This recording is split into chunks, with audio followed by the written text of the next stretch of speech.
us closer to our godliness.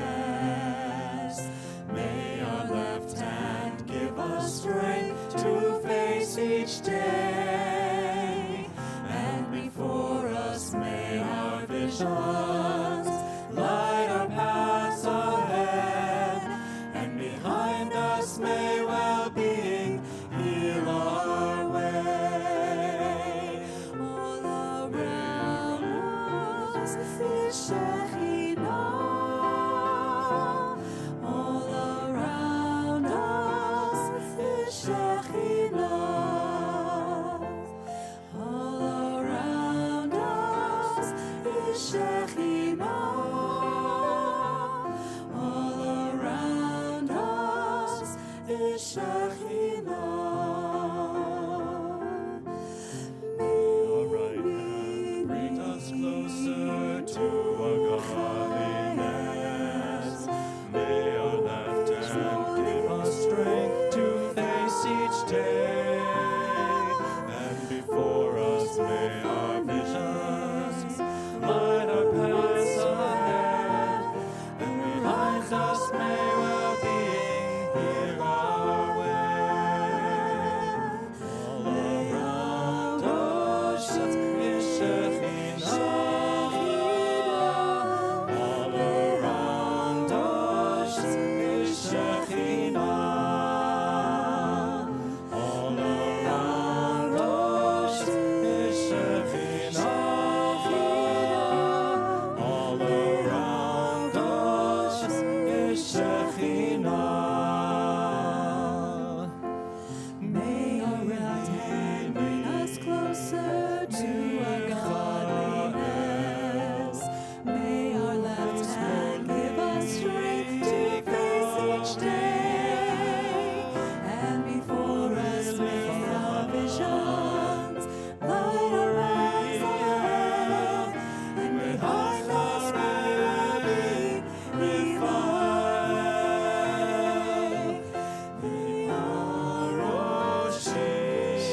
They are Roshi Shekhinah. They are Roshi Shekhinah.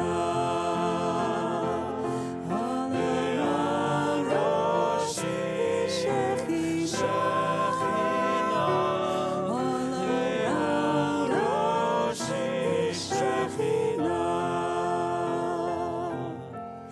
May our right hand bring us closer to our godliness. May our left hand give us strength to face each day. And before us may our visions light our paths ahead. And behind us may well-being heal our way. They are Roshi Shekhinah. They are Roshi Shekhinah. They are Roshi Shekhinah. They are Roshi Shekhinah.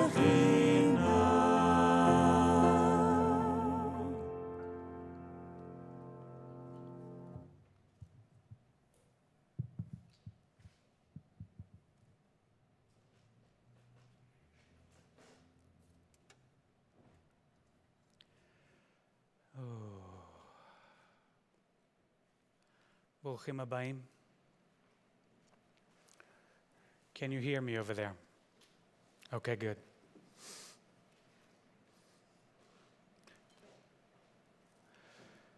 Bruchim Habayim means, usually it's translated as welcome. When you arrive in Israel at the Ben Gurion airport, and then you disembark from your plane, you go through the halls. The first thing you see is huge, the whole wall. It says, welcome, Bruchim Habayim. But actually the Hebrew means, blessed are you who have come here.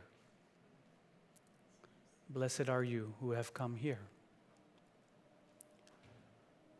Blessed are you who have come here to this most special night in the Jewish calendar. The beginning of probably the most powerful season that we have to and get to experience every year. I am always struck by the gift that our tradition gives us every year when we come to the thresholds of a new year. Beginning tonight and until Rosh Hashanah, which will be Friday night, New Year's Eve, and then Saturday, New Year's Day, we're given a whole week to think about the year that was.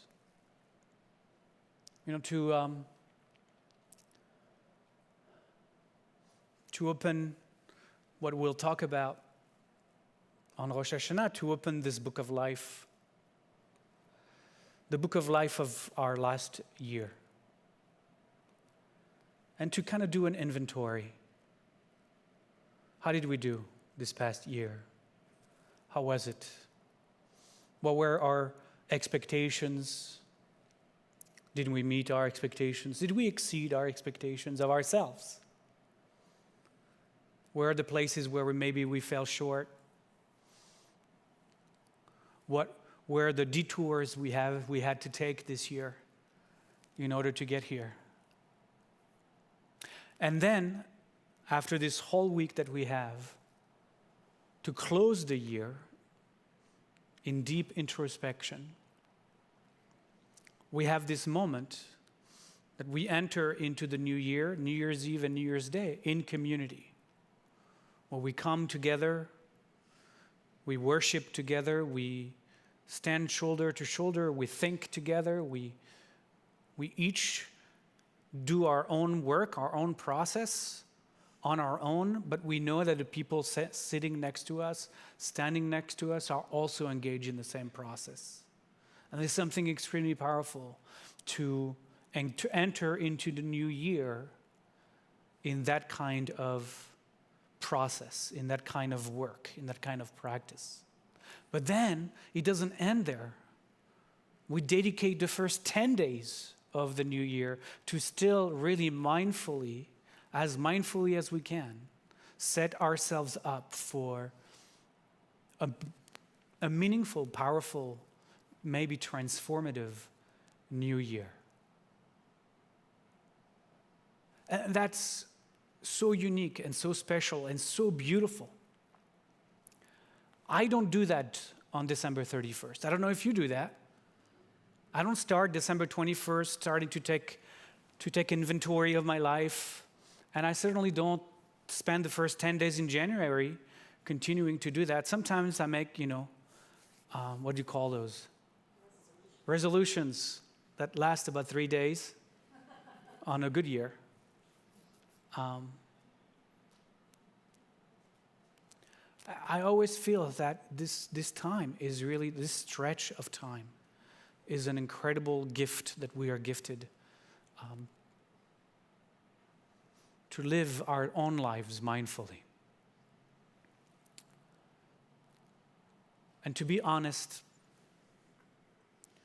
many of you may know this, but I am so ready to let 5783 go. It hasn't been my best year. It's been a very difficult year.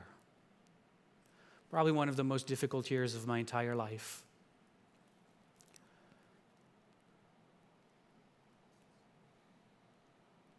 And I was looking so forward to my 3 weeks vacation this summer, just to reset, it's like, before the high holidays. I need that time, that space to just kind of, where am I? Can I move into the high holidays with enough energy still left in me to do that? And then I spent 3 weeks of my vacation sick with COVID. And so I tumbled into August, and here I am. And I'm struggling. as many of us are struggling, I'm sure. I'm struggling physically and I'm struggling mentally.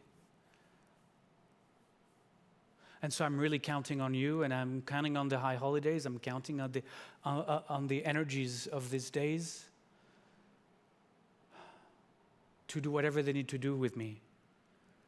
Whatever needs to open up, whatever needs to break down, whatever needs to be let go.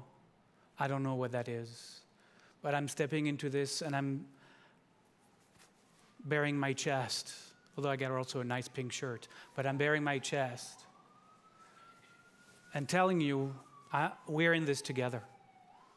There is no pretension of anything. I'm here to do this work together with you, and I invite you to join me because I need you. I need you to stand with me to see what might happen. That we may make ourselves, each of us, available to receive what we don't know will happen. And as I'm so ready to let go of this past year, I'm also eager to discover what tomorrow will bring. And I'm stepping into it with this, I don't know, spiritual practice, I guess you would say. Some teacher loved to call it not knowing. Not knowing. And I thought for so many years that what they were telling us, those teachers, was that we had to erase all that we had learned. In order to be deeply on a spiritual journey, you had to let go of everything you knew and enter into not knowing.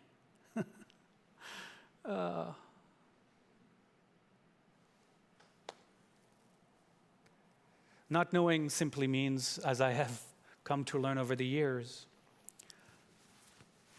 not knowing what will happen now, and now, and now. Just stepping into that place of profound curiosity and not coming to this with any expectations, with any, slichot, it's going to be like this, we're going to do that, we're going to have the Havdalah candle, we're going to have the music, we're going to have all of that, of course. But that's just the menu. That's not what we are going to be tasting. And if we just stay with the menu and think that the menu is actually the meal, then we're going to miss something together tonight. So step with me into the not knowing and see what happens. See what can open up. Not just tonight, but this year. And I think it's gorgeous and beautiful and fabulous that on page 3 of your prayer book is the Ashrei, the Psalm 144. It's one that after last year's high holidays, I printed and had on my desk. It didn't help much this year. I'm hoping it will next year. It's still on my desk. But it's a beautiful expression of recognition, of gratitude, of opening ourselves to a sense of great awe for life, for this planet, for each other. So join me at the top of the page. Ashrei yoshvei veitecha, od yehalelucha sela. Ashrei ha'am shekacha lo. Ashrei ha'am she'Adonai Elohav. Happy are those who dwell in your house, for their hearts sing praises in your presence. Happy are the people who choose what is. Happy are the people who see all creation as the expression of the one. A Psalm of David. How wondrous the ways you manifest, Holy One. How blessed your eternal name. Every day I find more opportunities to bless, in awe of your presence in my life. I sing with joy in the presence of being, within and without, everywhere and nowhere. Each generation praises the marvels of creation, bewildered by its magnificence. Anywhere I turn, I am surrounded by beauty. Words of wonder overwhelm me. Overpowering are the energies of your being that always draw me back to my center. The knowledge of your goodness enlivens me. Your righteousness stirs within me. You are gracious and merciful, endowing every soul with patience and love. Goodness is the source of all creation, compassion the ground of all existence. I am moved with infinite gratitude, blessed by the grace of your being. In all my actions, I express thankfulness for all the blessings of my world. In every being, your presence awakens, everyone beautiful and worthy. Your being fills all worlds, visible and invisible, time-bound and timeless. You are the love that uplifts the downtrodden, raises up the humiliated. All eyes see but your presence everywhere. You are nourishment in every moment. In opening our hearts to your being, you satiate us beyond our will. I walk in your footsteps when I act justly, for compassion is the fabric of creation. Closer than I can ever fathom is the eternal. You are the truth behind all experiences. You await at the end of all desires, beyond the chatter of the mind. You are the love that guards us along the way, that tears down the walls of our delusions. I will praise the Holy One, for in the heart of all beings is your name forever engraved. Va'anachnu nevarech ya, me'eta ve'ad olam. Hallelujah. And we will bless the Eternal One now and always. Hallelujah. At the top of the next page is the Shehechianu, the blessing of the moment. We'll just say it today. I always feel this, as this service is a service of Havdalah, of transition. I see this Shehechianu as a mezuzah in time. You know a mezuzah? It's the prayer of the Shema and the Ve'ahavta, the prayer that tells us to remember oneness and to open ourselves to loving. And we put that prayer in rolled up as a little scroll that is affixed with a casing so that it can be posted on our doors. Every door of our house should have a mezuzah except one. The bathroom, which I always say is the one we need the most, but what do you do? But it stands there at this threshold of two different spaces. That's what a mezuzah is. It's a practice of mindful entering from one space into another. And this Shehechianu for me this year is a mezuzah in time. We bless this moment, and in blessing this moment, we bless all the moments that had been before, so that this moment could exist. But at the same time, we open the doorway towards the next moment. So join me. Baruch atah Adonai, Eloheinu melech haolam, shehecheyanu vekimanu vehigianu lazman hazeh. Blessed One, you are the emptiness that manifests as form. You are the life within us. You support and sustain us on our unique path and bring us to this moment for blessing. Amen.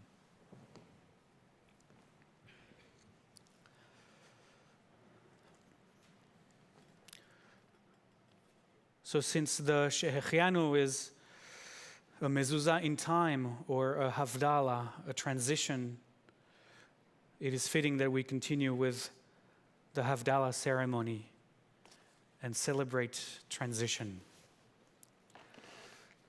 What I'd like to do as I'm kindling the havdalah candle is for us to do a little run through of the melody. so that everybody can remember how it goes.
So if we can have just one spotlight right here and put you guys in the dark.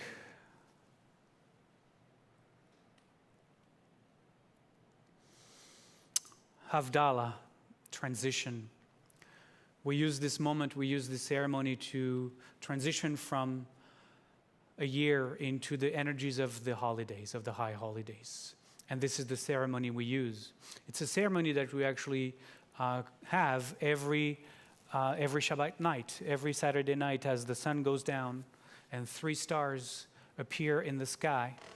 We have this ceremony to mark the end of Shabbat, to leave actually the energies of the heightened spiritual energies of Shabbat. We might enter into what in our tradition we see as the lower energies of the rest of the week.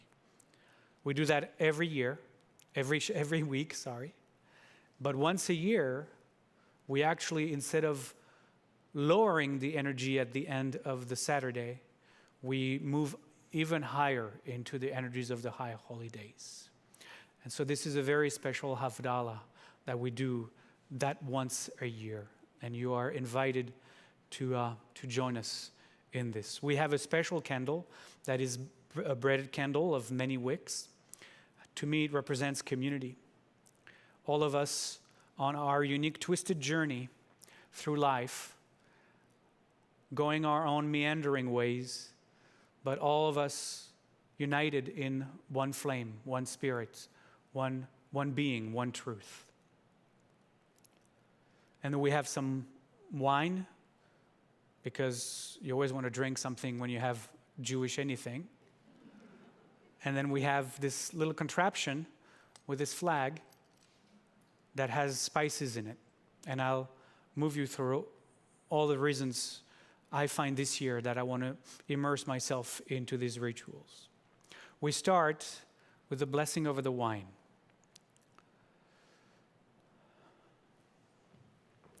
You know, we enter into Shabbat with the blessing over the wine and the light, and we leave Shabbat with the blessing over the wine, an expanded light, and added spices. This year, I see this cup, this cup that is already full, that we are about to bless, as the cup of the year about to be. See, in Judaism, we are the not even half full kind of people. We have a completely full kind of people. And there is already richness that is about to meet us in the weeks and months ahead.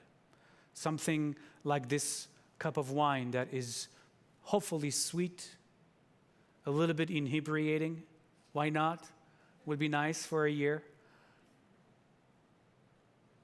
But also nourishing. Also nourishing.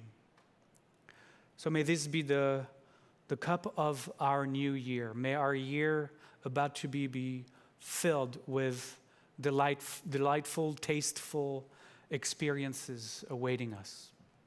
And a little bit of inebriation won't hurt. What we do during the Havdalah service, which also is fitting for the energies that I want to bring to this cup on this night, is that we it's one of two times where we bless and don't consume immediately what we bless. We do this over the blessing of wine during Havdalah and at a wedding as well. We say the blessing over wine as the first of the Sheva Brachot of the seven blessings, and only drink the wine after the seventh blessing.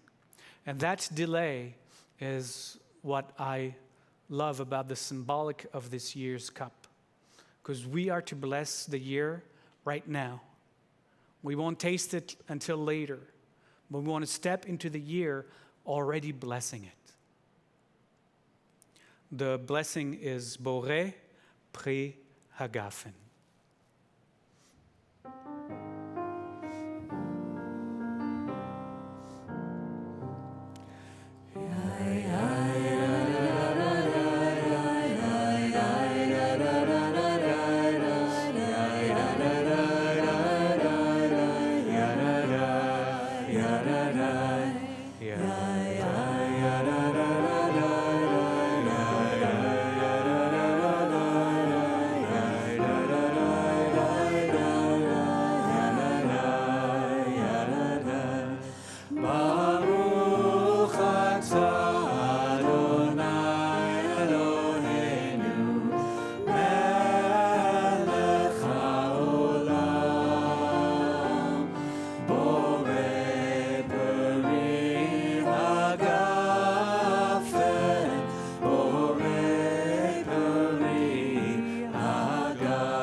So as much as the wine was for the year about to be, the spices for me are always being present to the right now.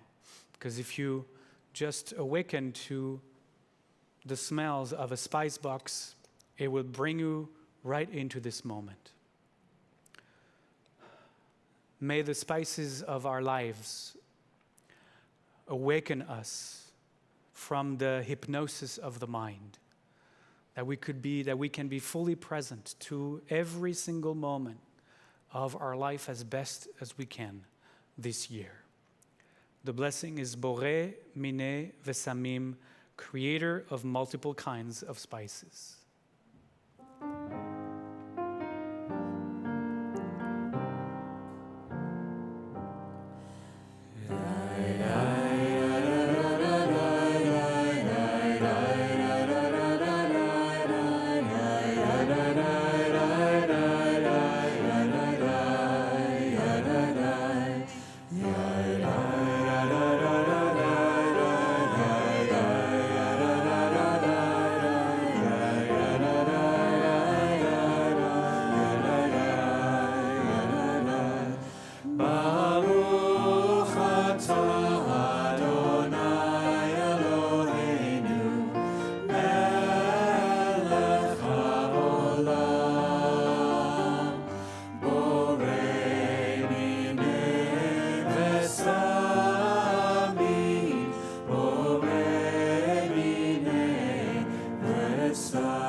And then there is the blessing of the light. I explained already what the multi-bread candle means.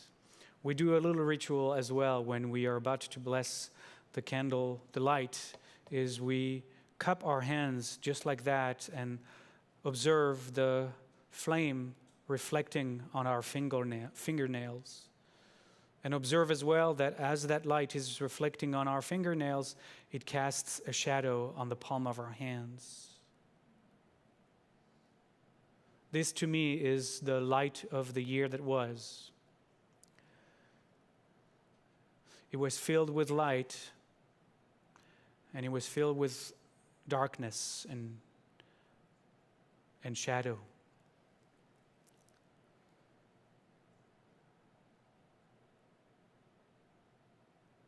And I think we can't escape in any given year to have both in our lives.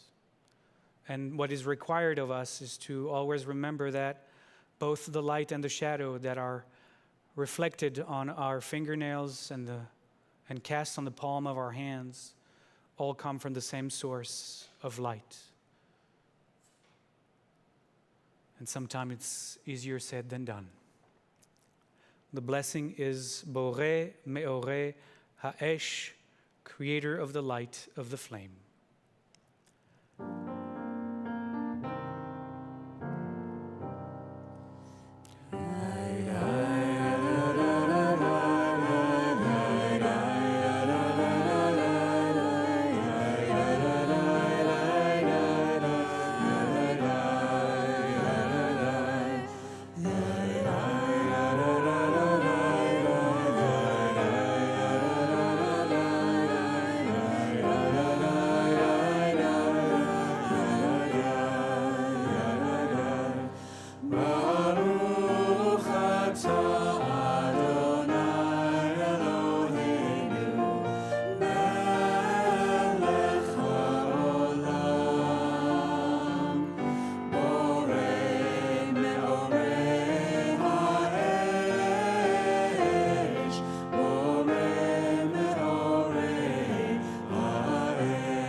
We bless the light and we bless the darkness. And as we were singing, I was reflecting actually this afternoon.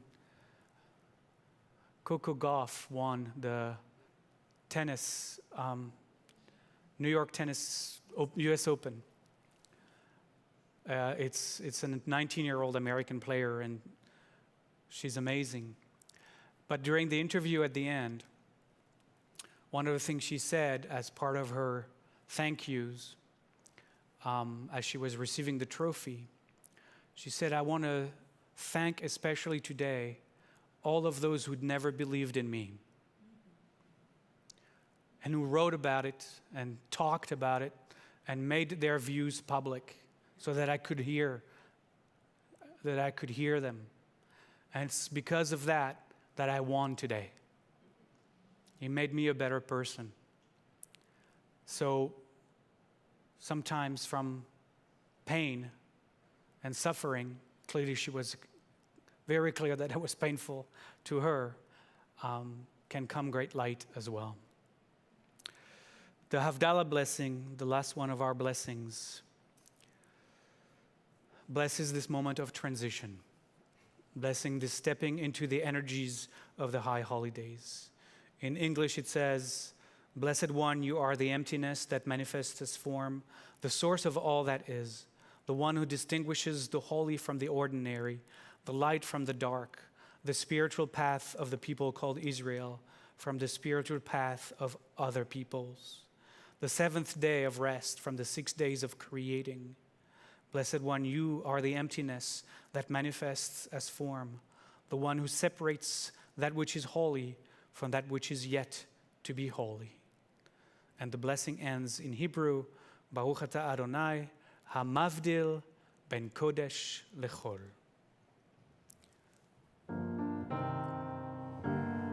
L'chaim.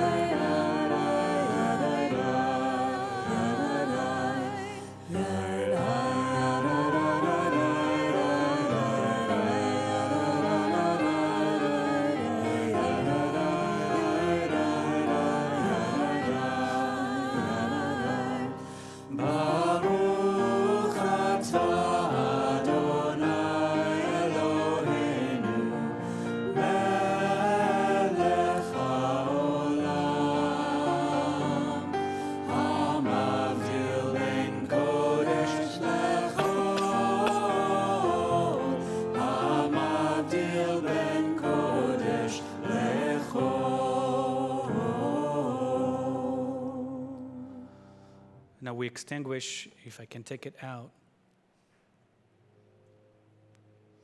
we extinguish, the light of the year that was into the cup of the year about to be. Why do we do that?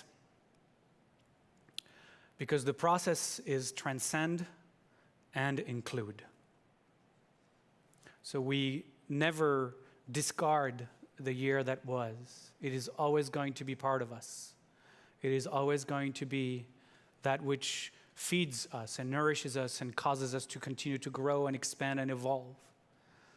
So we bring the light of our past into the cup of tomorrow, transcending and yet including, never denying, never discarding. May this be a year of expanded awareness, expanded consciousness, greater love, greater compassion, and whatever else will meet us, you and me and everybody, in the year to be for blessing. Amen.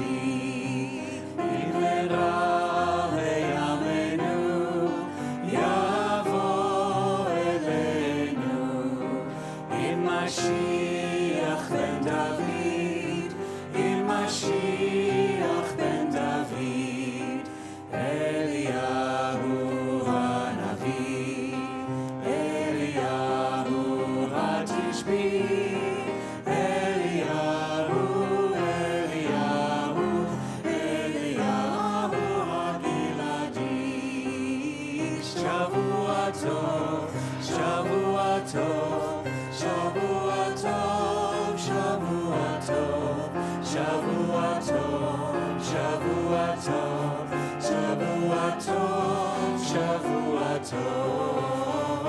A good week, a week of peace. May gladness reign and joy increase. A good week, a week of peace. May gladness reign and joy increase.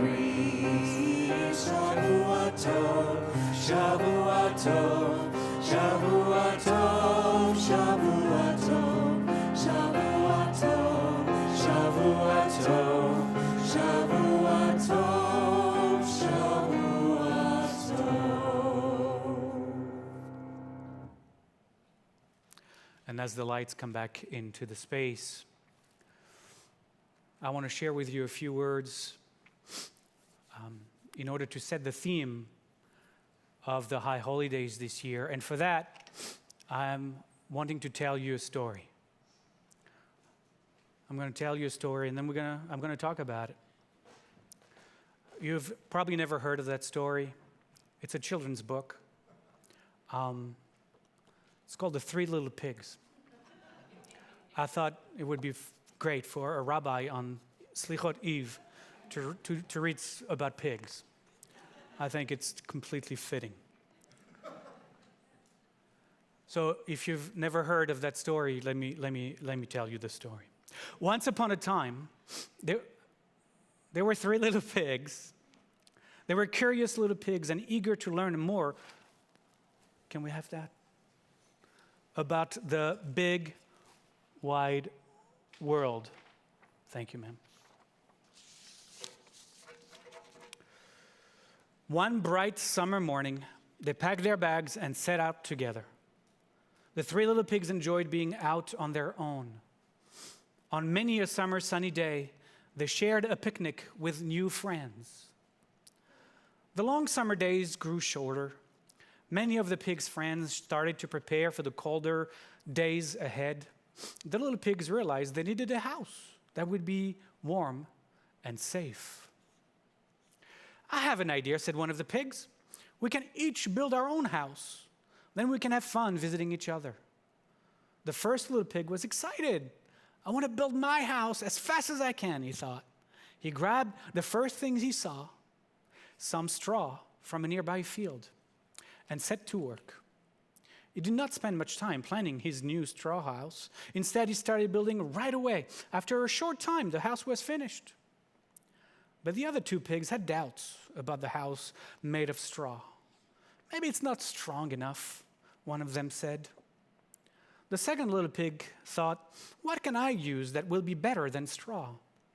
He gathered up the strongest, straightest sticks he could find and built a house of sticks. The third pig remarked, it's very nice, but I don't think it's strong enough. So the third little pig searched everywhere. What can I find that would be better than sticks? He wondered. He came across a tumble-down building. There were old bricks all around. He decided they would be just right for his house. The third little pig set to work. Brick by brick, his house took shape. It took a long time, but the pig finished his sturdy house. The two other little pigs shook their heads. They were not sure this one little house was worth all of the hard work. After each pig had built his own little house, they had time to play. One day, when they were out having fun, they happened across some wolf tracks. When the pigs saw that a wolf had been nearby, they all ran home and locked their houses up tight. Soon enough, the big bad wolf appeared at the door of the first little pig's house. Little pig, let me come in, said the big bad wolf, grinning his big wolf grin. No, cried the first little pig, not by the hair of my chinny chin chin. Then I'll huff and I'll puff and I'll blow down your house in, shouted the big bad wolf. And with an enormous breath, the wolf blew down the house of straw. The first pig ran to the second pig's house. Right after they had closed and locked the door, the wolf appeared. Little pigs, let me come in, said the big bad wolf. No, cried the pigs, not by the hair of our chinny chin chins. Then I'll huff and I'll puff and I'll blow down your house in, shouted the wolf. And with a tremendous breath, the wolf blew down the house of sticks. The two little pigs ran as fast as they could to the brick house. All three little pigs watched from the window as the wolf approached. Little pigs, let me come in, demanded the big bad wolf. By now he was feeling pretty sure of himself. No, shouted all the pigs together, not by the hair of our chinny chin chins. Then I'll huff and I'll puff and I'll blow down your house in, shouted the big bad wolf. But even with a stupendous breath, the wolf could not blow down the house of bricks.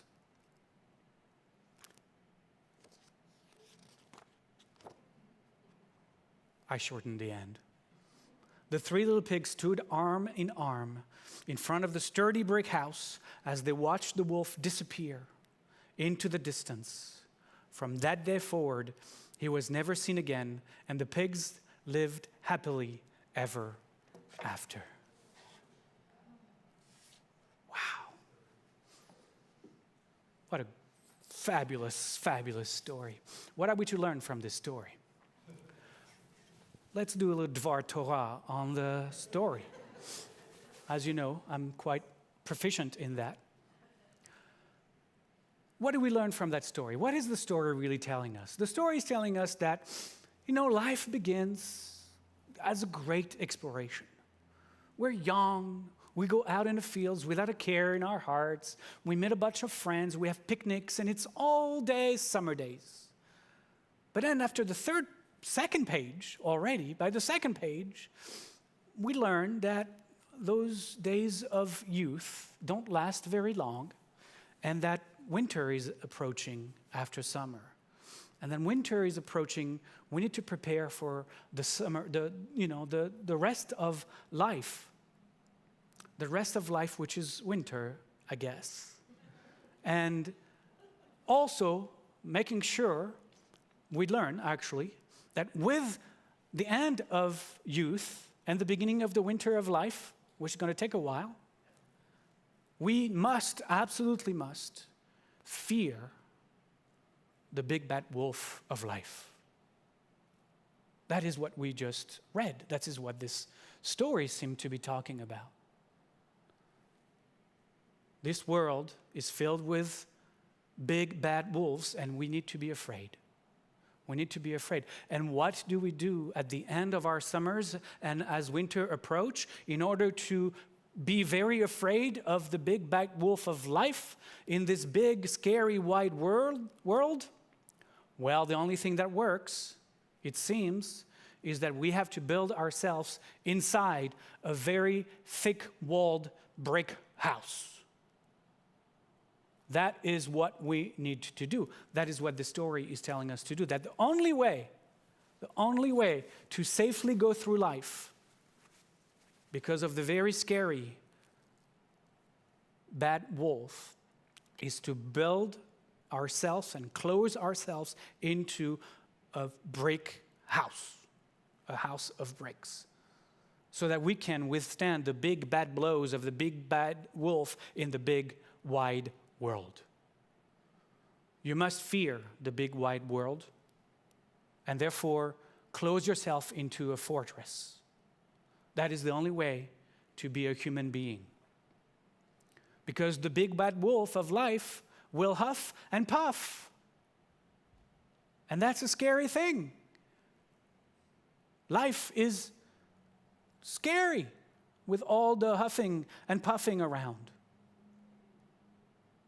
So find your little corner, build your brick house, and live a life that is closed in so that nothing can touch you. And no other kind of house will do than a brick house if you do not want to fail at life. That's the story. That's the story I just told, didn't I? That's the story I just told. That is the story that we have learned and been conditioned by when our parents told us this glorious story. And we've done the same thing to our children. We've told them as at this earliest age to live a life of fear. That's what we've done through these kinds of stories. We've told ourselves and conditioned ourselves and told others and conditioned them that life is scary. We have to fear life itself, and we have to fear failing at life. We can't fail at life. Of course, I hear your objections. There's truth to this story. Life is scary. I mean, look outside. We live in a very scary world. And our personal fears might be, in fact, reflected in the world out there, which is a very harsh place to live in. And there are real things to fear in the world. Actually, I'm not saying that fear is the worst thing that can happen. Actually, fear isn't an enemy. Fear is a natural emotion that has its place in the spectrum of human responses to any event. We need fear. Fear is not to be banned. It can be actually very helpful and help us make good decisions. That's not what I'm talking about. Here in America, for example, there's a lot that we are told we must fear, and that we actually have good reasons to fear. We fear falling into poverty. So many of us live from paycheck to paycheck. We don't know oftentimes if and where our next meal is going to come from. We fear that we are just one medical bill away from becoming homeless. So we fear not having health coverage here in America. Here in America, we fear old age and isolation. Here in America, we fear, you name it. Actually, we do that every Passover when we name the 10 plagues and then continue on with our own 10 plagues. So we know exactly what is happening in this society of ours that we have to fear. As Jews, a healthy fear to recognize right now is the ongoing, continuing rise of anti-Semitism. This is a real fear, really understandable. It used to be that anti-Semitism was was on the margins of society with those neo-Nazis, gangs. And then they merged into the dark places of the internet. And then from the far right, they also started to grow on the left side of the political spectrum. And then it was no longer those poor, marginalized extremists. Suddenly it became sports stars, movie stars, and recently major CEOs, as we've been bathed in Elon Musk's anti-Semitic tropes of an entire week worth of. So there are real fears to have as Jews in America today. And does that mean that as a kippah-wearing Jew, I should walk in the streets with an armor on? Does that mean that our synagogues need to be turned into bunkers? Does it mean that once again we need to build walls around the Jewish neighborhoods in the cities? We've done this before. They told us since the Middle Ages that the walls were for our protection. So there is fear, and there is fear. There is fear that is appropriate and necessary, and then there is the fear that causes us to build more and more brick houses around ourselves. Now, what about us? What about you? What about me? What about you and me? What is it that you fear? Maybe some of what I mentioned earlier, but I'm talking about you in your inner life. I'm inviting you to really think about what are the places that you experience fear? What are the places that you feel that fear of failing in your life? How much have we closed ourselves up, barricaded ourselves from what we fear not being enough in control of, right? Not having control, not having the possibility to win at life. We want to be able to win at life. And what are those places in us where we feel that maybe we haven't actually been able to win at life? And maybe we are in this space, and I'm inviting you to reflect on that, where we fear that we have actually failed. Have I failed in my relationships? Have I failed in my intimate relationships? Am I failing as a mother, as a father? Am I failing as a friend, as a partner? Is my career a failure? You know, the expression, I have climbed the ladder of success only to realize at the top that he was leaning on the wrong wall.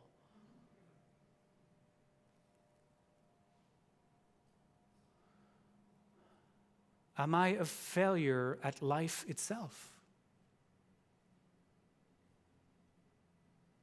Like, have I really succeeded at this life? Have I really fulfilled my potential? Or have I wasted this life because of this or because of that, whatever we have? Those are the questions that maybe we ask ourselves.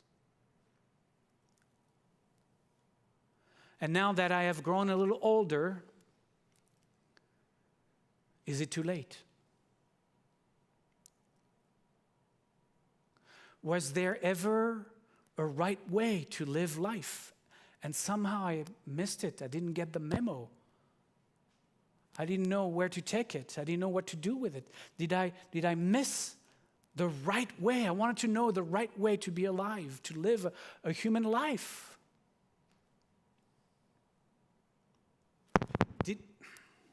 I don't know what's going on with this failing microphone.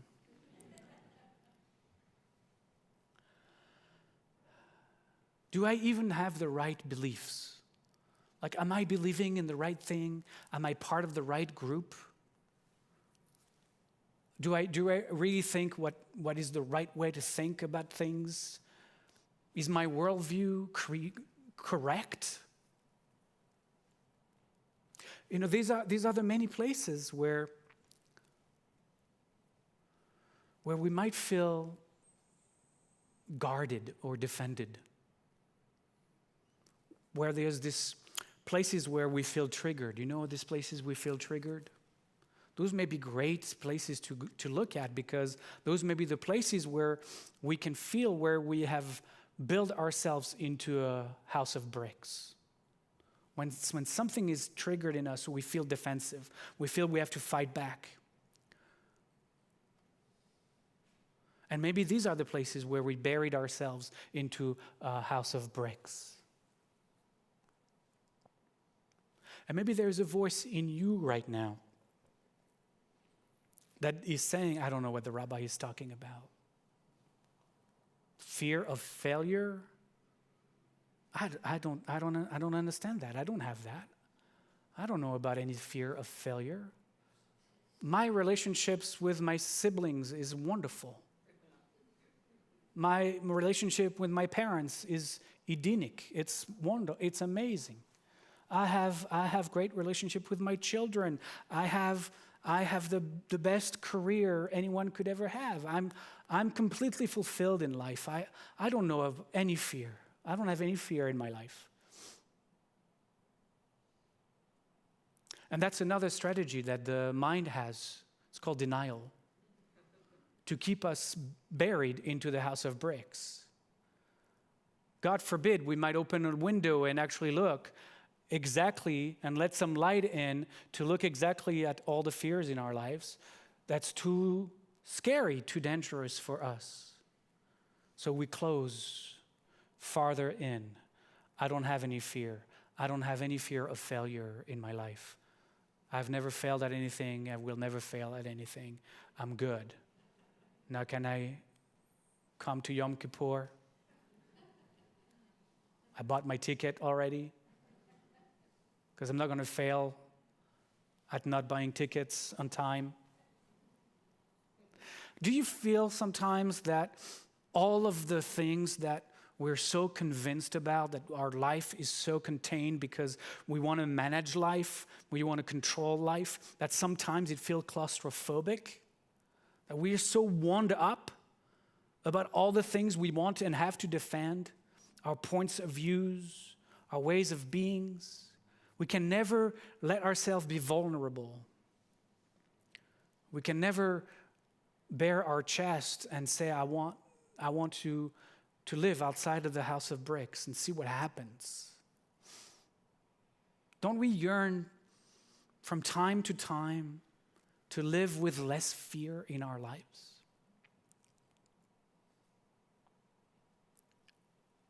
So I have a suggestion, and I'll leave you with that tonight, just to set the theme for these high holidays. We'll go deeper on Rosh Hashanah and deeper yet on Yom Kippur. What if we wrote the sequel to The Three Little Pigs?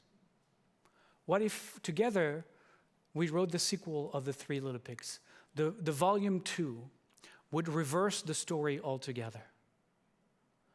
I believe that the spiritual journey or the journey of personal growth actually is the reverse story of that of The Three Little Pigs. That yes, we all find ourselves today somehow, parts of our lives, maybe our entire life, depends on how you feel, how I feel, feels like we are buried in our house of bricks. I mean, you worked for us maybe for a while. You kept us safe. We were in control. We were in charge. We could manage. Today we can manage. I can manage tomorrow. I can manage. We want to be the managers of our lives. And what if life fires you? You can't be the manager anymore. Life is unmanageable. So let's write the sequel to The Three Little Pigs story. And the sequel will go from the house of bricks to the opening of the house of sticks, and then we'll move to the house of straw.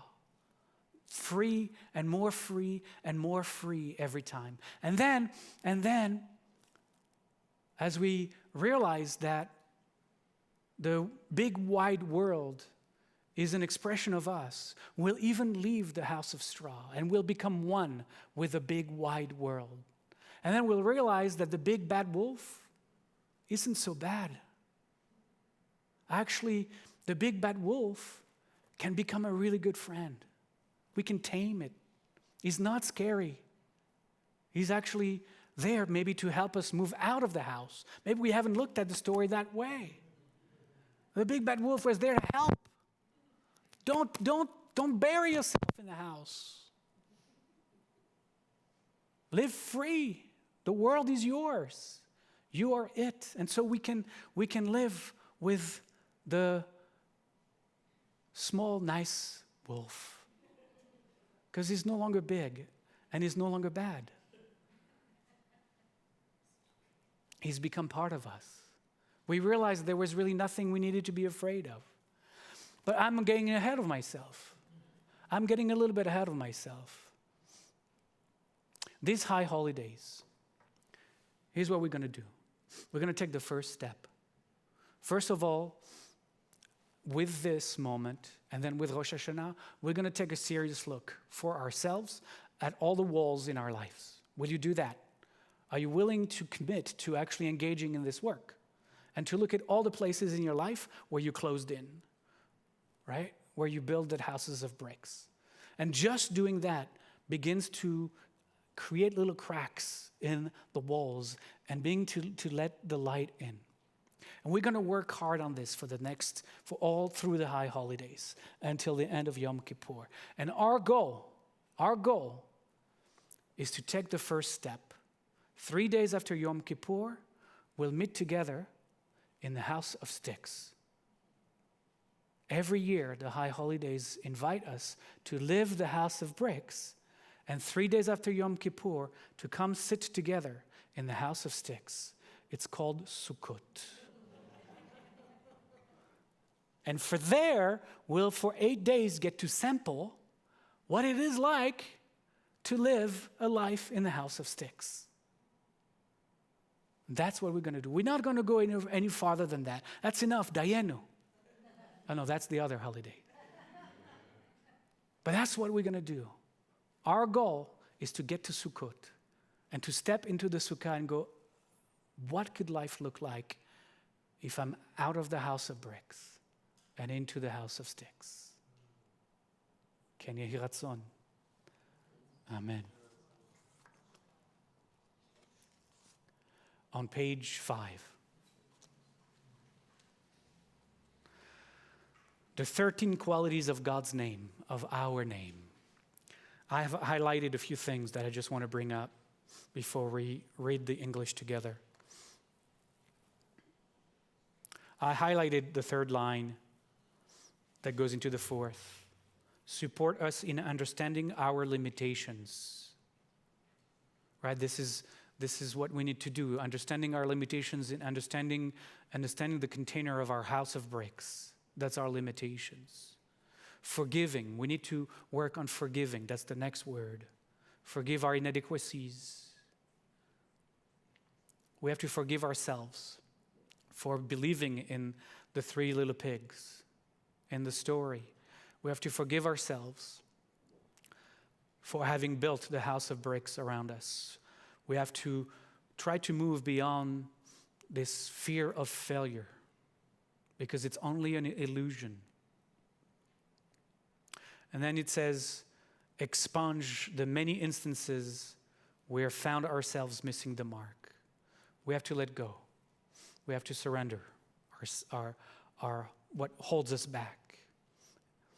And then it says right in the middle of this little paragraph, do not dwell on our 2 human flaws. That's for us. We have to stop dwelling on our flaws. If all we do is be stuck in all the negativity towards ourselves, we're never going to be able to live the house of bricks. So join me. Holy One of Being, embodiment of compassion and grace. You address us one by one, support us in understanding our limitations, forgive our inadequacies, and pass over our too blatant mistakes. You expunge the many instances when we have found ourselves missing the mark, and welcome back all those who stray. You deal righteously with every breathing being, and do not dwell on our too human flaws. Long ago, you taught us a new song, the song of the 13 qualities of your name. Remember this song today, as you did in that ancient wilderness, as it is recounted in your Torah, when your Spirit descended in a cloud upon him and enwrapped him in its glory. And there it is said that he experienced your presence and heard a voice calling, continue, Adonai, Adonai, El Rachum Vechanun, Erech Apayim Verav Chesed Ve'emet, Notze Chesed La'alafim, Notze Avon Vafesha, Vechata Vemakeh. The eternal, God of compassion and grace, patience, unending loving kindness and truth, bearing love 1,000 generations, cleansing and forgiving iniquity, transgression, and sin.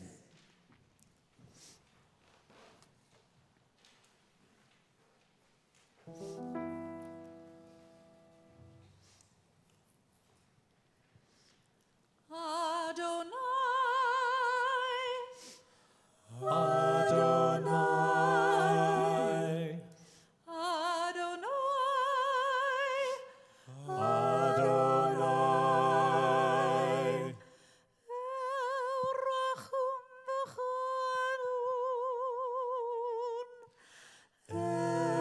Rachum Vechanun,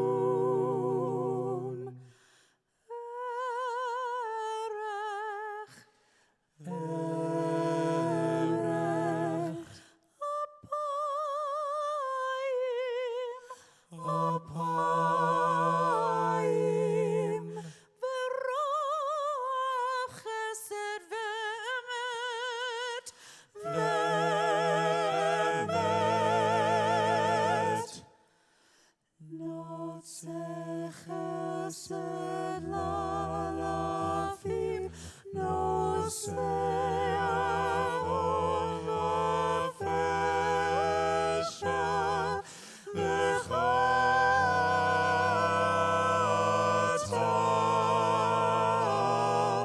Venakeh.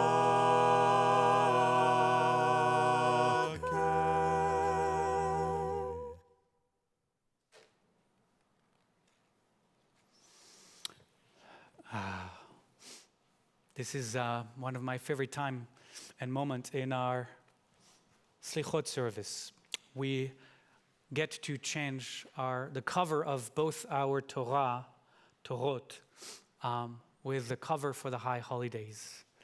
So I'd like to invite Cindy and Rochelle to please come forward and help us with that little ritual while Jal is going to play beautiful melodies for us.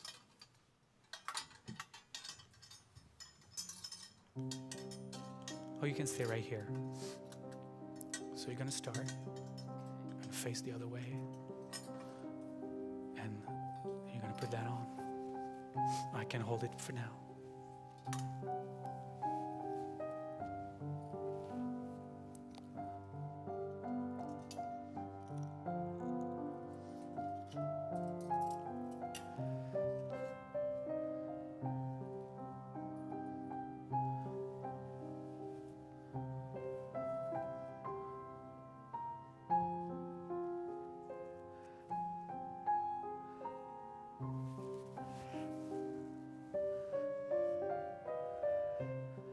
Every year we dress our Sefarim, our Sifrei Torah, in the garb of the High Holidays. They have to be dressed in white.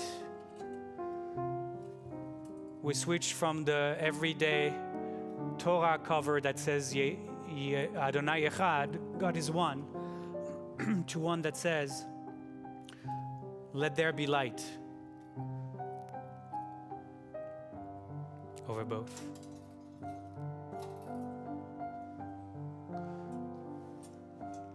Thank you.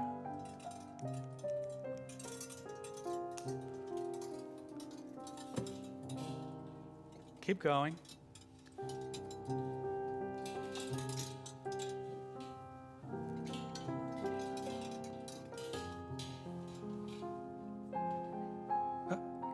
Yeah, I got it.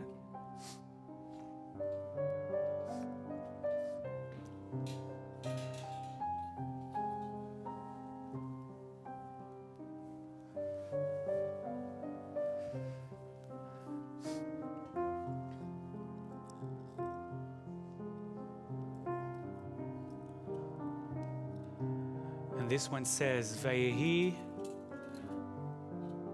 V'chaye olam nata betochenu, and the eternal life He planted inside each of us. See, each of us has eternal life within ourselves. There's a part of us that never dies because it was never born. And so our text actually recognizes that. Chaye olam nata betochenu.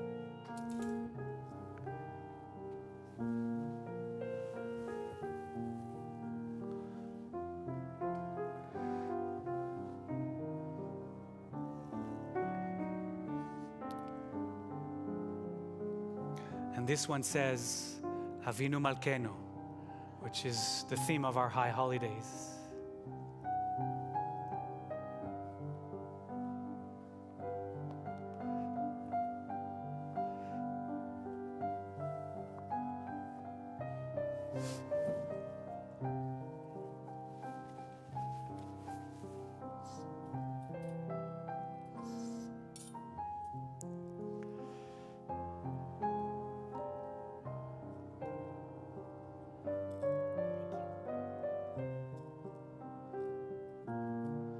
And here the Choshen is the breastplate that we got for this specific Torah with Jerusalem at the bottom. It says, Etz Chaim Hi Lamachazikim Ba. It means it is a tree of life to all who hold on to her, like you are right now. We'll put it back in.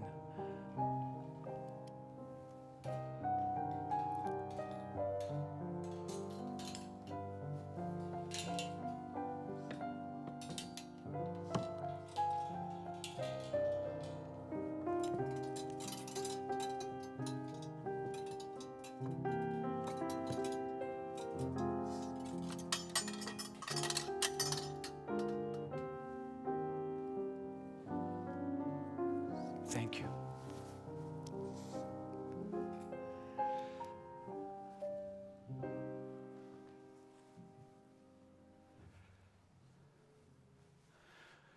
We are at the top of page 6 in your prayer book, and we rise for the Shema.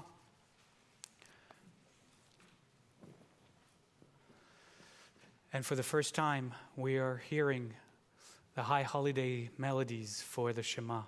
But first, join me. Shema Israel, Adonai Eloheinu, Adonai Echad.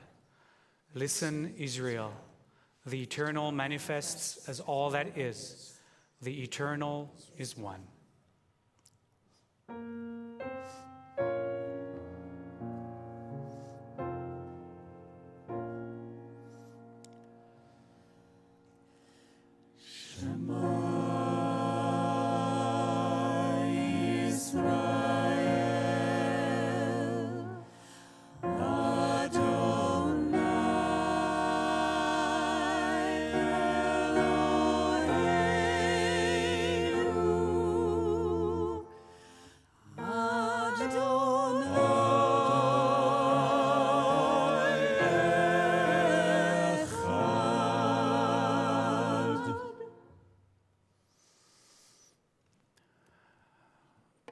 We're going to continue leaving the ark open for the next couple songs. I'm inviting you, if you're unable to remain standing, feel free at some point, whenever you want, to sit down again. But if you can remain standing, since the ark is open, I invite you to remain standing. The next part is Shema Kolenu. Join me. Shema Kolenu, Adonai Eloheinu, chuz v'rachem aleinu, v'kabel berachamim uvratzon et tefilatenu. Listen to our voice, Eternal One of Being. Show us kindness and compassion, and receive our prayers with kind-heartedness and goodwill.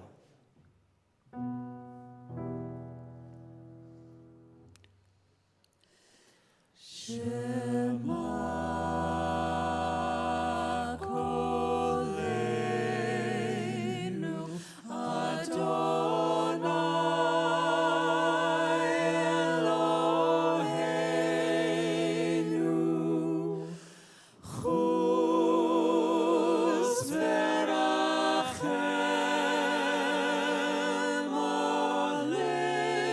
aleinu, v'kabel berachamim uveratzon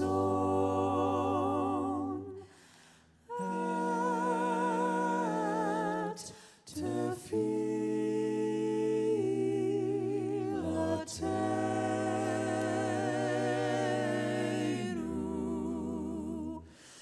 Hashivenu Adonai elecha v'nashuva chadesh yameinu kekedem.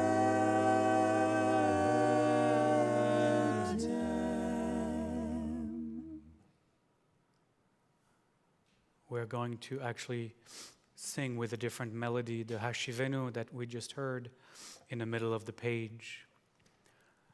And that song is one of my favorite of the High Holidays, if not my favorite of the High Holidays. Second favorite.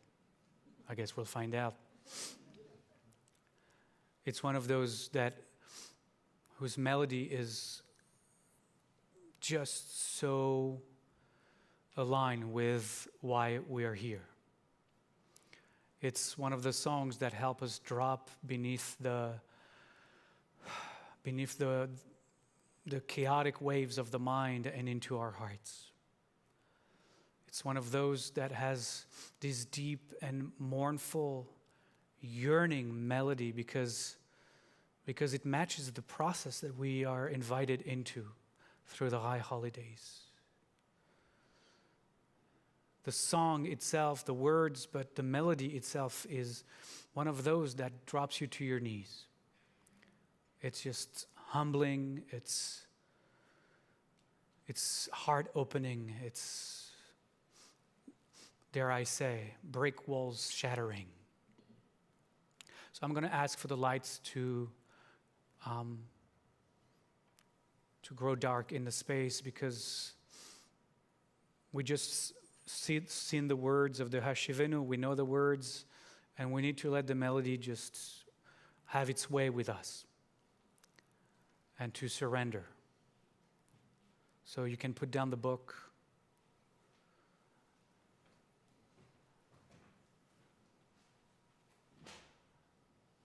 And go deep within as you can. And we'll do it for as long as we need. And please, if you remember the words, bring your voice to this moment. We sing together as a community.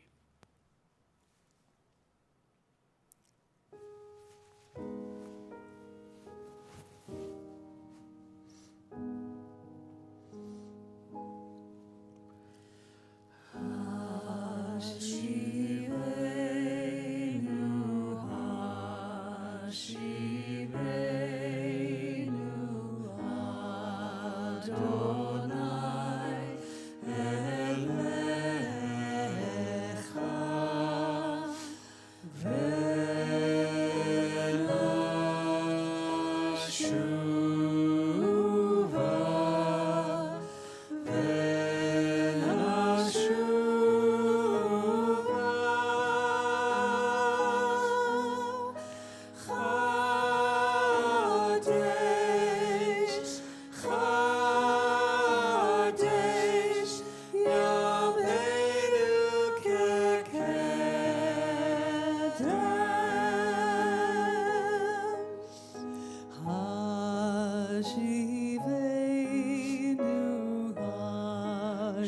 Shivenu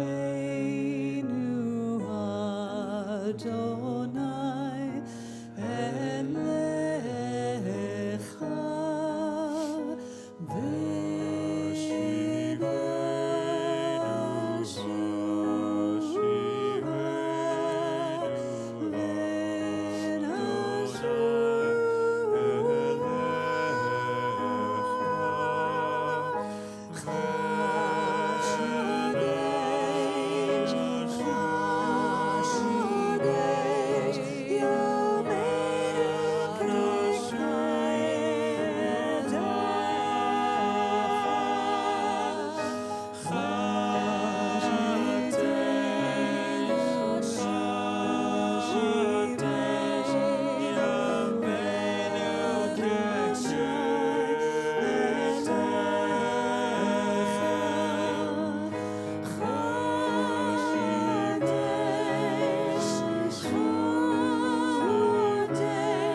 You may be seated.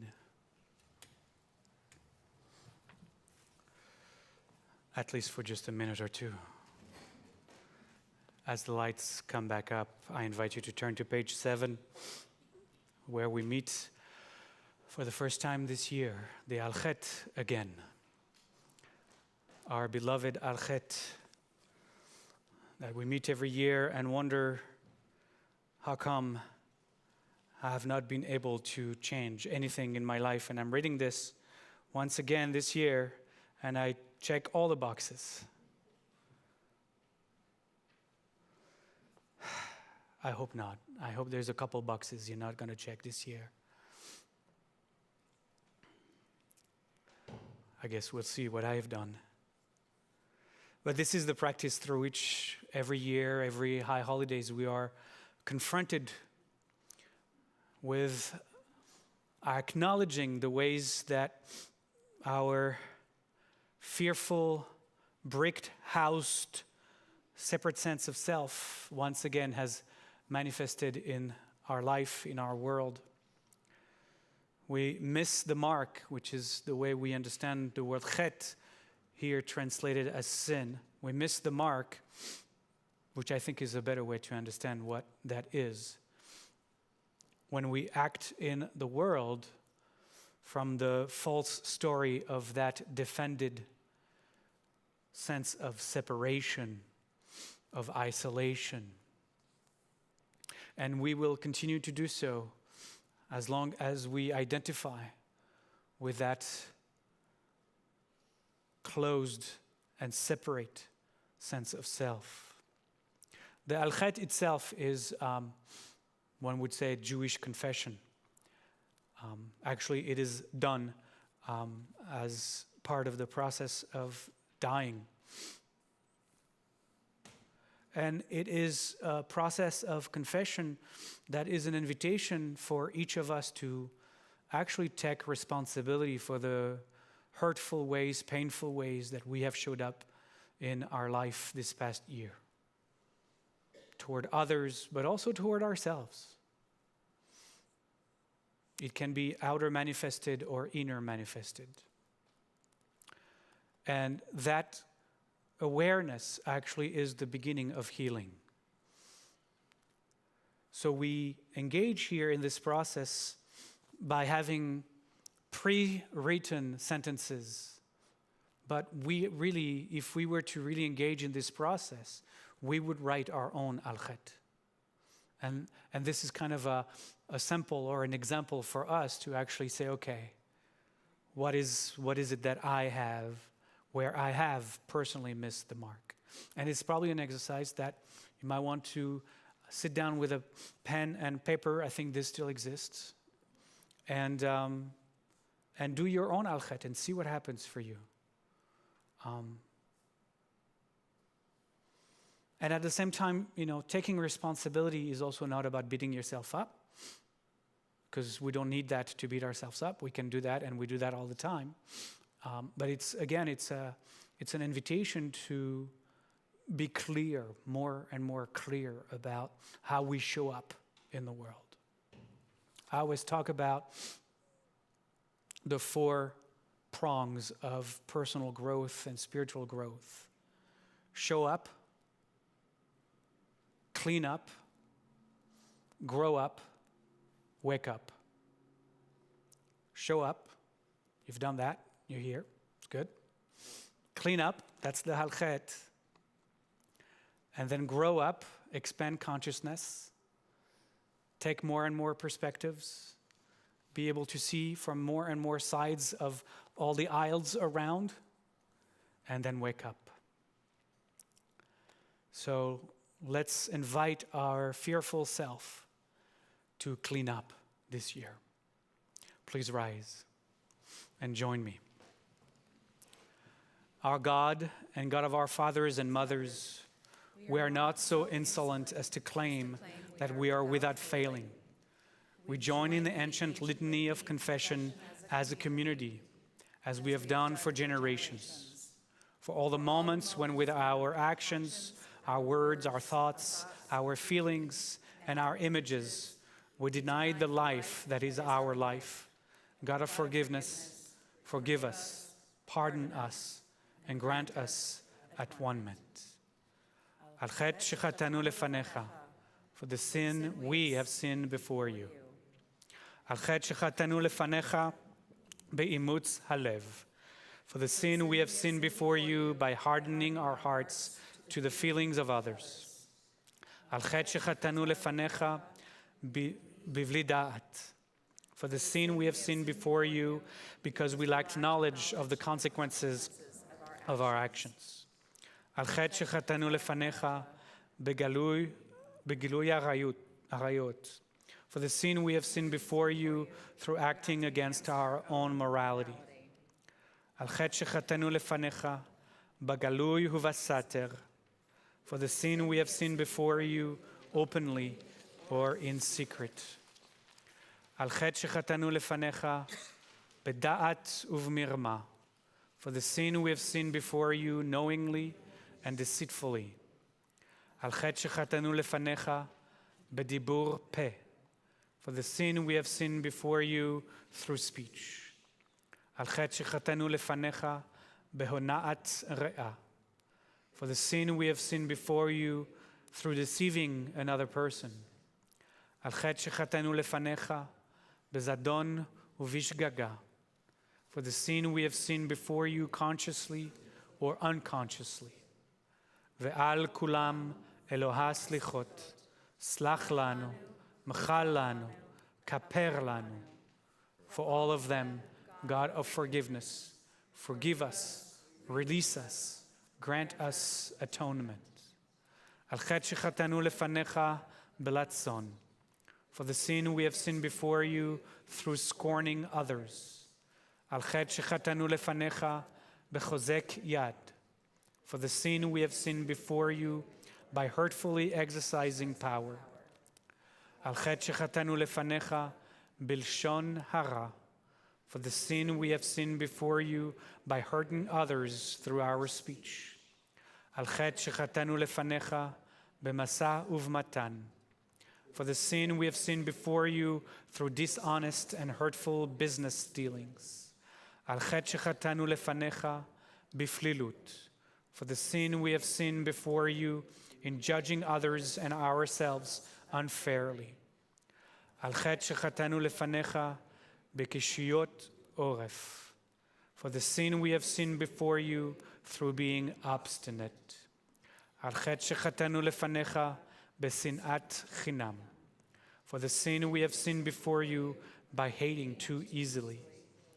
Al chet shechatanu lefanecha betimhon levav, for the sin we have sinned before you through not knowing our own heart. Ve'al kulam Eloha slichot, slach lanu, machal lanu, kaper lanu.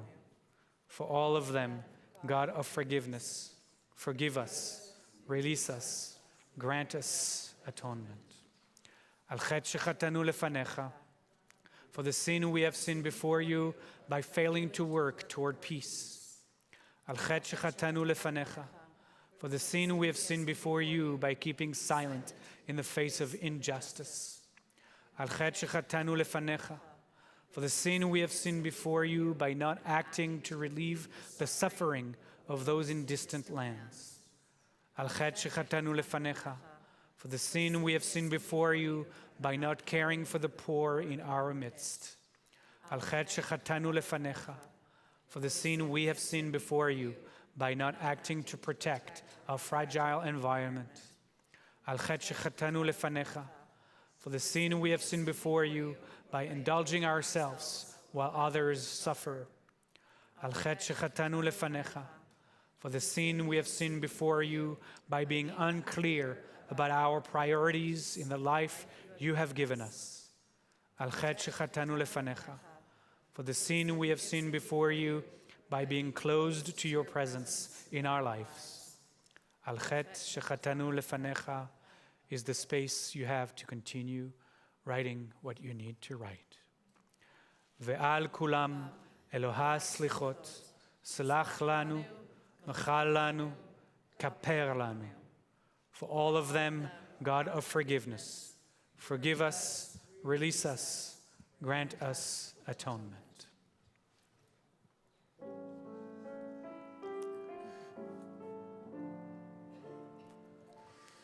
Ve'al kulam Eloha slichot, slach lanu, mechal lanu, kaper lanu.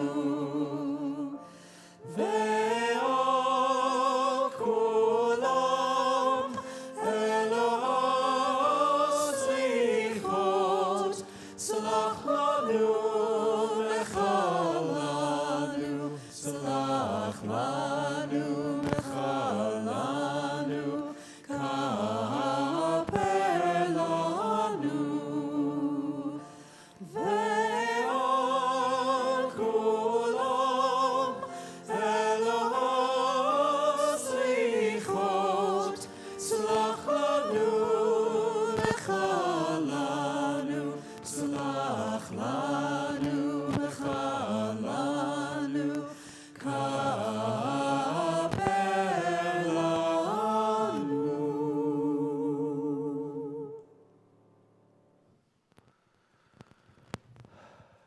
You may be seated.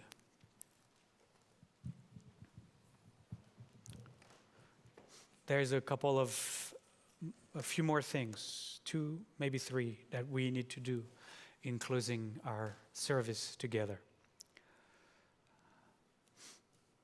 I was watching the time because there is always this blessing that I want to do every year, and most of the time we actually run out of time, but it looks like we're going to be able to do it this year. And so I always skip and then hope that at the end we'll do it. So we'll do it. So go back to page 7. It's not far away. And we'll do it kind of as our meditation for tonight. This is at the bottom of the page, Ribono Shel Olam. This is the Hebrew, but we're going to do it at the top of page 7 in English. Ribono Shel Olam. It actually means ruling presence of the universe. But it's one of the names of God in our tradition, which has 72 of them. Ribono Shel Olam, as the Hasidim often call God, Ribono Shel Olam, because they like to have the y sound everywhere. It's an interesting name for God, actually. Ribono Shel Olam. For those of you who know a little Hebrew, the acronym of Ribono Shel Olam is Resh for Ribono, R, Shel is Shin, and Olam is Ein. And those acronyms spelled Rasha. Do you know Passover? There are 4 children. The second child is the evil one. What do they call him? The challenging one? Rasha. Right? So it's interesting that the name of God, Ribono Shel Olam, is also Rasha, the second son in the Passover story. Ribono Shel Olam, ruling presence of the universe. So we're going to dim the, no, because you might want to read together with me, so we're not going to dim the lights. But I'm inviting you into more of an inwardness, and there is a melody, and Mike is going to lead us in the melody, and then we'll say the words of the Ribono Shel Olam Incidentally, this is actually the prayer that we say as we are closing the day. This is one of the last prayers in Jewish tradition that is called the Shema as we go to sleep. The Shema al Mitah, the Shema as we go to sleep. And it's, as you will see, it's a prayer of forgiveness. At the end of every day, it's a very powerful practice. We ask for forgiveness. We ask to forgive others, to find within us the forgiveness to all of those who have hurt us that day. But we also ask for the courage of self-forgiveness. We ask not to be held in anger or hatred or ill will in the hearts of others. And then we ask the universe to help us release our lack of forgiving. It's actually a very powerful, ancient prayer. And I invite you through the Zohar holidays to have it by your bedside and practice it. Here we go. So just for a moment, just close your eyes and let the melody move through you.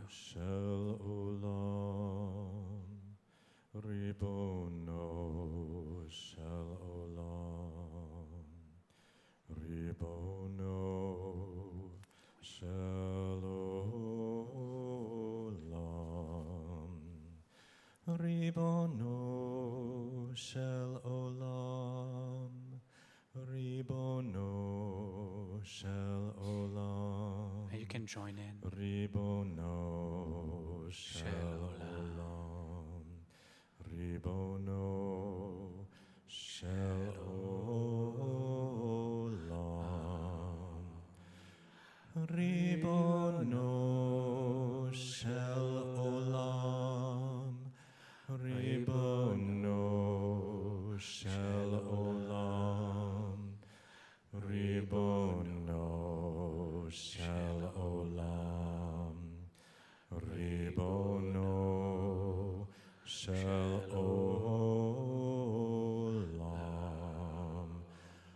Ribono shel olam, Ribono. If you want to continue with the chant, feel free to continue with the song. If you want to join me with the words, we'll start in just a second.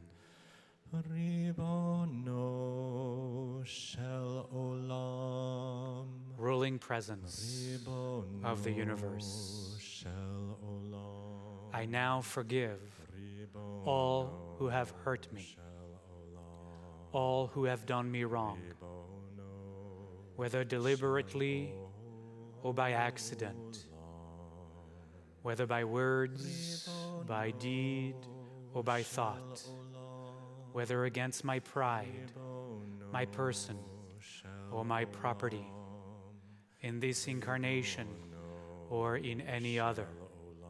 May no one be punished on my account. And may it be thy will, Eternal One, who is my God and the God of my fathers and mothers, that I be no more bound by the wrongs which I have committed, that I be free from patterns that cause pain to me and to others, that I no longer do that which is evil in thy sight.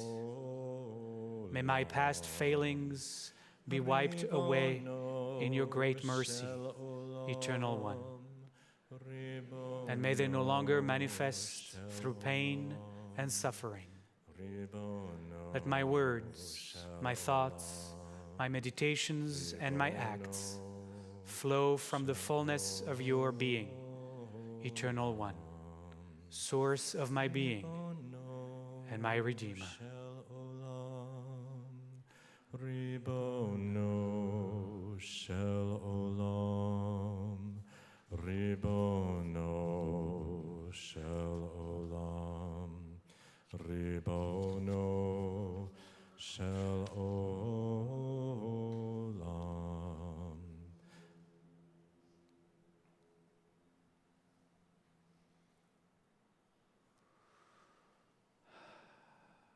We're back at the bottom of page 9. And before we close with our concluding song, Adonai Ori,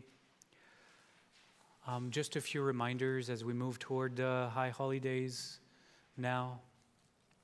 On Yom Kippur, we offer a memorial service, Yizkor service, and this is the time for you to email the office, administrator@betalef.org, if there are any names that you would like to see included in our memorial service of anyone who has passed since last high holiday, so in the last year.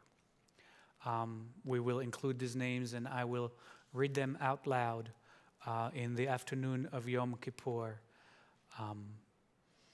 as part of our Yizkor service. Rosh Hashanah Eve is next Friday, and Rosh Hashanah Day is Saturday during the day. Usually I tell you do not go to work, but since it's the weekend, you have no excuse. And I hope most of you, if not all of you will join us for our New Year's services. And one last thing, through the high holidays, we collect food for Jewish Family Service food bank. So this is the time. Are there bags in the atrium for people to grab one of the bags, fill them up? It says, I think, on the bag what to put in the bag. No, this year it doesn't.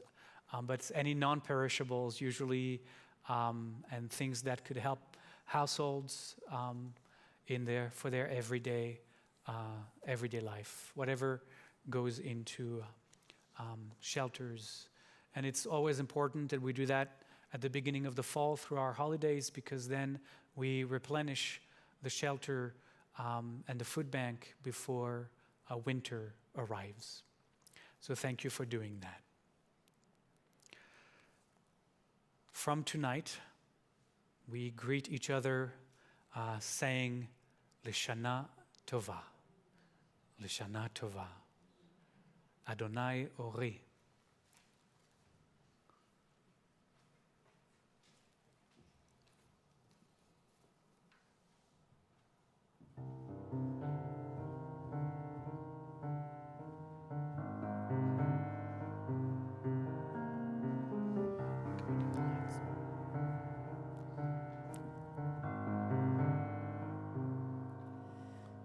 Adonai Ori Vishi Mimira.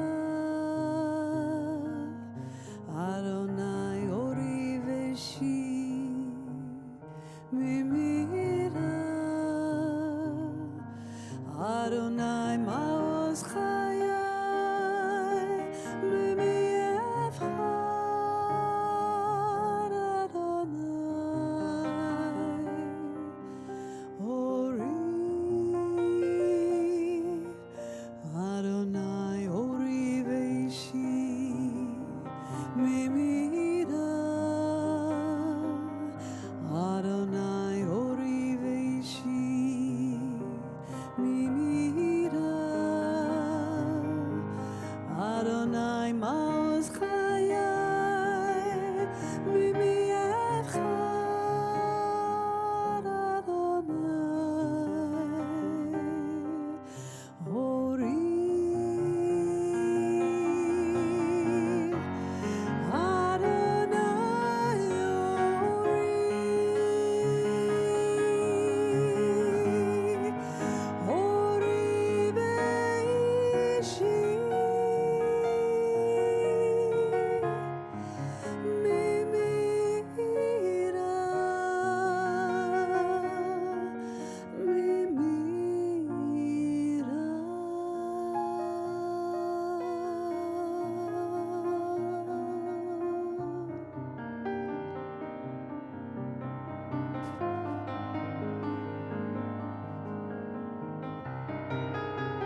I invite you to rise, and if you have a prayer shawl, to cover yourself with your prayer shawl. If you don't have, see if your neighbor has one to cover you with their prayer shawl.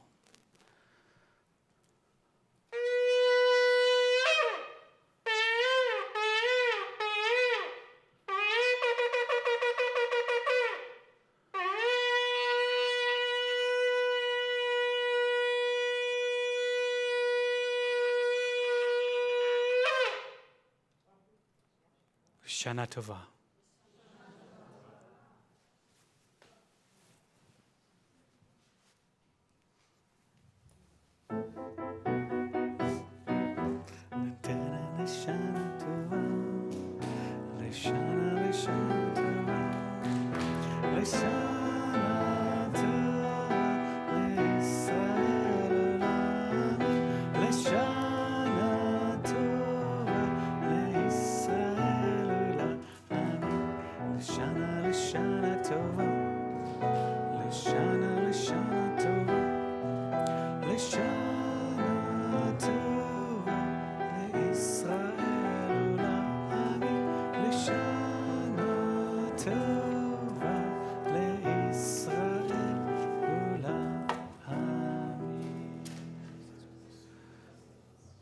We'll see you Friday.